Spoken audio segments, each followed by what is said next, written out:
In today's biased news, Mexican Social Democrats make some progress, the U.S. sends depleted uranium to Ukraine, and Romania assures everyone that Russia is not attacking them.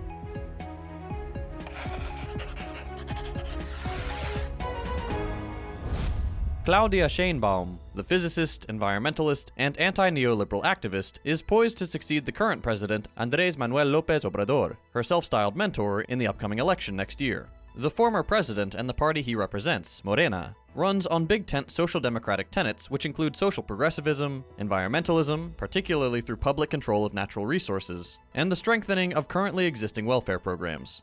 Sheinbaum's work as mayor of Mexico City managed to reduce the homicide rate by nearly half, a major political victory in the region. She also pursued public transport and green energy initiatives. Although Morena rejects neoliberalism, they are not an explicitly socialist party, stating that they propose, quote, a model that strengthens the inner market, fair wages, a model that promotes syndical freedom and democracy, where the state doesn't intervene in the inner affairs of the trade organizations. Core commitments include the battling of some privatization, particularly of Mexico's oil sector, a socially progressive agenda, a more measured approach to the war on drugs through select decriminalization, and the dismantling of the monopoly that exists in Mexican media, where currently 90% is owned by just two conglomerates. Sheinbaum's main political objective at the moment is the building of renewable energy through public investment and the lowering of salaries for high-wage earning government employees. Despite the ambitious program of the various Latin American soft left towards economic and environmental independence and development, it's important to remember that all gains won under the rulership of the capitalist class remain nothing more than concessions, which can be taken away or dismantled by the next election cycle.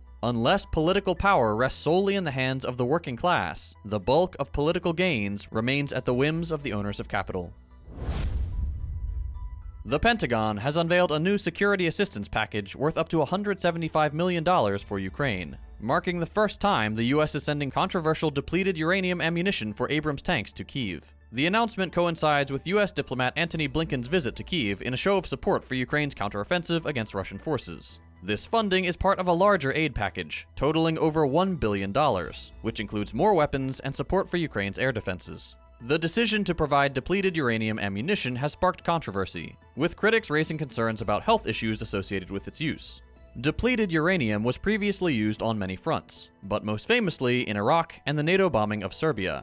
One damning example is the suffering of the people of Fallujah, where there's been a 12-fold increase in childhood cancer since the use of depleted uranium, and where the rates of congenital malformations and stillbirths remain some of the highest in the world, 20 years later. NATO's chief has stated that there is no evidence suggesting that the drone debris found in Romanian territory resulted from a deliberate Russian attack on the country.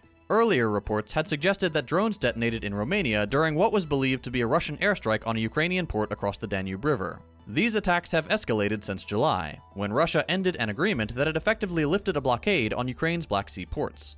Initially, Romanian officials denied the Ukrainian allegations, but later acknowledged that parts of a potential Russian drone had fallen on Romanian soil. The NATO Secretary General emphasized that they're awaiting results of an ongoing investigation, and highlighted the risks posed by Russian airstrikes in close proximity to NATO territory, which of course is in close proximity to Russia, posing some logistical challenges for both parties. The Romanian Defense Ministry has stated that the country faced no direct threat to its territory or territorial waters from Russian strikes on Ukraine. Russia has conducted long-range airstrikes on Ukrainian targets since the invasion began, and there have been reports of suspected Russian weapons entering neighboring countries. Notably, in one serious incident, 2 people were killed in Poland by a missile that fell near the border. This was later determined to be a misfired Ukrainian air defense missile. Indonesia has requested that the United States engage in trade talks focused on critical minerals, aiming to make Indonesian mineral exports eligible for the U.S. Inflation Reduction Act. The request was made during a meeting between the Indonesian president and U.S. Vice President Kamala Harris.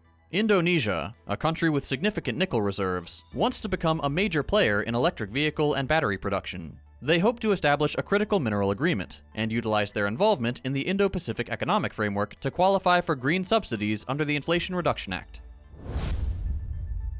And to end with some positive news, Singaporean police investigating a significant money laundering operation have confiscated 125 million Singapore dollars, the equivalent of about 92 million US, from the bank accounts of one of 10 foreign suspects involved in the case. The funds were seized from the accounts of Turkish national Wang Shumin, with 92 million held at Credit Suisse Singapore and 33 million at Bank Julius Baer.